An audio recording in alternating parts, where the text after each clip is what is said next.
Chapter 11. The Consciousness. In our former chapter, we talked about the abominable Kundartigwador organ, or tail of Satan.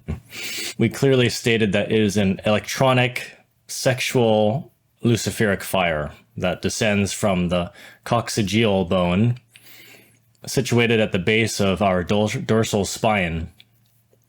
This electronic, sexual, luciferic fire is projected downward into the atomic infernos of the human beings. We stated that due to a lamentable mistake made by certain sacred individuals in times of yore, or yore, humanity developed the Kunda buffer organ, which later fortunately vanished from humanity, at least physically. But now electronic, sexual fire, which was mistakenly projected towards the atomic infernos, looks like a serpent which is coiled up 3.5 times within a certain magnetic center situated in the coccyx. It is clear that in its positive aspect, the electronic solar fire can guide us to final liberation. However, not a single human being is free from the negative flames or from the Kunda buffer fire. Esoteric investigations have demonstrated that this infernal fire exists within the lower atomic depths of the intellectual beast, whom mistakenly we call the human being. If those splendid and marvelous worlds that cluster in infinite space are simple granulations of that positive solar fohat, then we can affirm without fear of being mistaken that those demonic eyes, which we carry within, are just mere crystallizations of that negative and blind fohatic force of the Kunda buffer organ. So in other words, the macrocosmos is the positive aspect of these solar fohat, and the tritocosmos inside individual beings here on Earth is the negative aspect, negative crystallizations of this force, the ego. The consciousness, the essence, the buddhata, that embryo of soul which every creature carries within, is always the innocent victim of all those granulations of the negative sexual fohat. It is lamentable that our consciousness is bottled up within those multiple demonic eyes, which in their conjunction constitute the lunar ego, the myself, the oneself, and so on. A true individual does not exist within the wretched intellectual beast. Each idea, each sentiment, each movement, each sensation, each desire, and so on, are simply psychological manifestations of the distinct, different eyes, defects which are never connected amongst themselves nor coordinated in any way.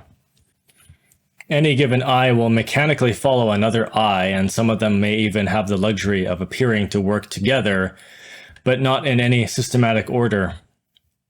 These satanic eyes, horrible crystallizations of the negative sexual fire, are frightfully subconscious and bestial within their depths. Each one of these devil eyes has stolen our consciousness.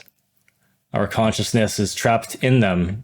Our life, our essence, or psychological material is trapped in them. In any given moment, each one of these demonic eyes, these satanic eyes, represent only a meager part of our psychological function. Nonetheless, such an eye believes itself to be the Lord, the unique one, the whole. And by the way, there are thousands of these, perhaps tens of thousands. In fact, these egos, aggregates. The I that today swears eternal love to be beloved is displaced tomorrow by another I that cares nothing for that oath. Thus, as usual, the individual eventually withdraws and leaves the unhappy beloved one awfully disheartened. The I that today swears fidelity before the Gnostic altar is later displaced by another I that has nothing to do with such an oath. Thus, such an individual withdraws from our Gnostic movement and leaves all of our brethren astonished. The intellectual beast is an unconscious machine without responsibility whatsoever. He or she does not have true individuality. More like it.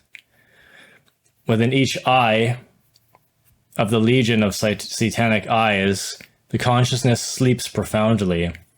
The consciousness dreams within each eye. People are hypnotized by that blind photodic force of the Kunda buffer organ. There exists 4 states of consciousness: dream, vigil, self-cognizance, and objective consciousness. Imagine it this way. Imagine a house with 4 floors. The intellectual beast lives on the 2 inferior floors. By no means is it an exaggeration to affirm that the 2 superior floors in the house of consciousness are absolutely unknown to the wretched intellectual beast. The first state of consciousness is the normal, ordinary state of sleep.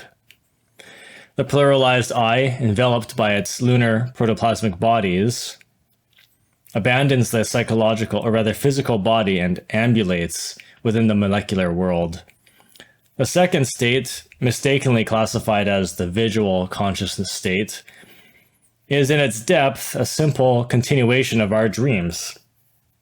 Indeed, this state is much more dangerous than the first state. People of this present humanity are dreamers, 100%. As someone once mistakenly said, life is but a dream.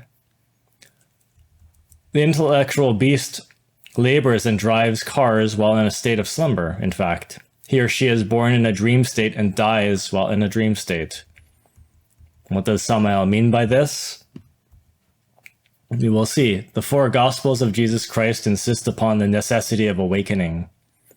However, the intellectual beast believes that he is awakened. When someone accepts that he is asleep, it is unmistakable. It is an unmistakable sign that he wants to awaken. The world has 7 dimensions. However, the intellectual animal only perceives 3 because he or she is, their consciousness is asleep. The intellectual animal has a frightful tridimensional psychological idiosyncrasy.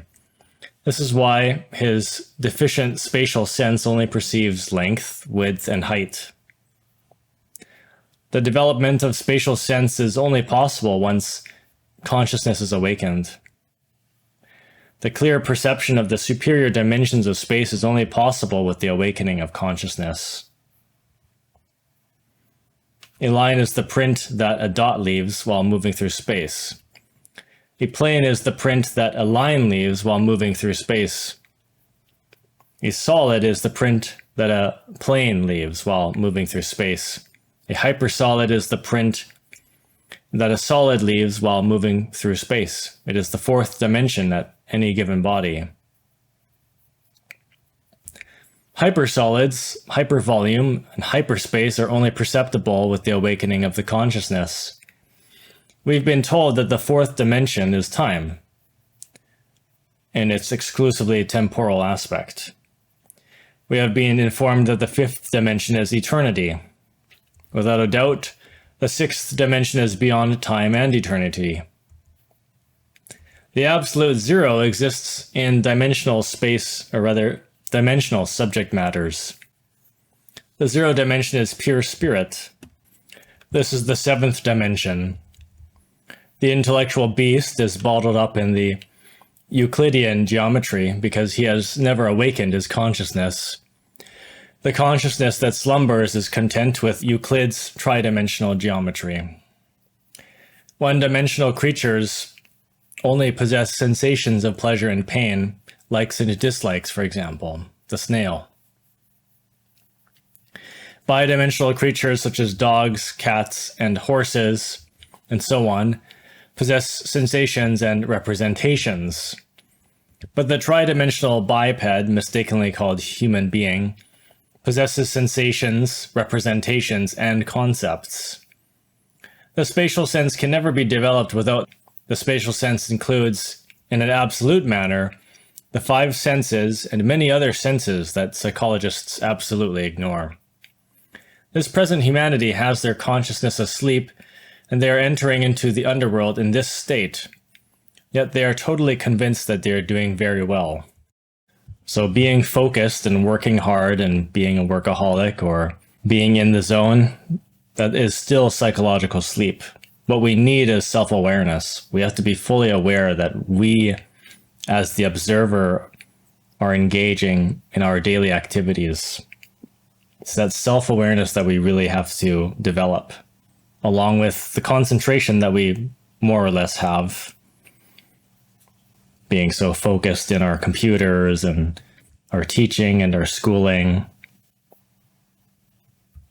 But that too has to be cultivated, because everyone has ADD and gets distracted all the time because we multitask and we constantly think about things we don't have to think about, using our brain when we don't have to, instead of just being here and now and putting that energy into that cognizance, that mindfulness,